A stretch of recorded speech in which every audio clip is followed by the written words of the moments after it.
আজকেও আমার মা টিফিনে শুধু ডিম আর ভাত দিয়েছে। আমার মা তো আর কিছু বানাতেই জানে না। আর আমার তো রোজ রোজ ডাল ভাত থাক, আজকে আমি খাবোই না। আরে তোরা এইরকম বলিস না নিজের মা। তার আগে শয়তানকে হারিয়ে আল্লাহকে ভালোবেসে থাকলে এই ভিডিওতে একটা লাইক সাবস্ক্রাইব করে দিবা। আর যদি লাইক সাবস্ক্রাইব না করে আমি মনে করব তুমি শয়তানকে ভালোবাসো, আল্লাহকে ভালোবাসো না। এর ব্যাপারে আমি তোমাকে কতবার বলেছি আমার রোজ রোজ হালুয়া খেতে একদম ভালো লাগে না। তুমি যদি অন্য কিছু বানিয়ে দিতে পারো দিবে, নালে একদম আমার সময় নষ্ট করবে না। আরে আমাদের ম্যামও নিজের মাকে এরকম বলছে।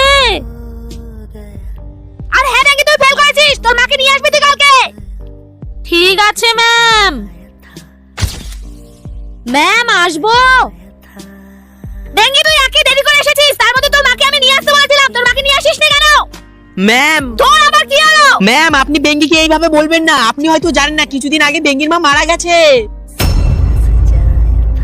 সরি বেঙ্গি।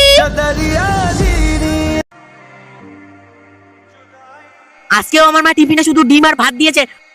আমার মা তো আর কিছু বানাতেই জানে না। আর আমার তো রোজ রোজ ডাল ভাত থাক, আজকে আমি খাবোই না। আরে তোরা এইরকম বলিস না নিজের মা। তার আগে শয়তানকে হারিয়ে আল্লাহকে ভালোবেসে থাকলে এই ভিডিওতে একটা লাইক সাবস্ক্রাইব করে দিবা। আর যদি লাইক সাবস্ক্রাইব না করে আমি মনে করব তুমি শয়তানকে ভালোবাসো, আল্লাহকে ভালোবাসো না। এর ব্যাপারে আমি তোমাকে কতবার বলেছি আমার রোজ রোজ হালুয়া খেতে একদম ভালো লাগে না। তুমি যদি অন্য কিছু বানিয়ে দিতে পারো দিবে, নালে একদম আমার সময় নষ্ট করবে না। আরে আমাদের ম্যামও নিজের মাকে এরকম বলছে। আর হ্যাঁ নাকি তুই ফেল করেছিস, তোর মাকে নিয়ে আসবি তুই কালকে। ঠিক আছে ম্যাম। ম্যাম আসবো।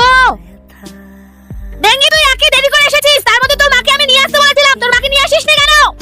ম্যাম, তোর আবার কি হলো? ম্যাম আপনি বেঙ্গিকে এইভাবে বলবেন না। আপনি হয়তো জানেন না কিছুদিন আগে বেঙ্গির মা মারা গেছে। সরি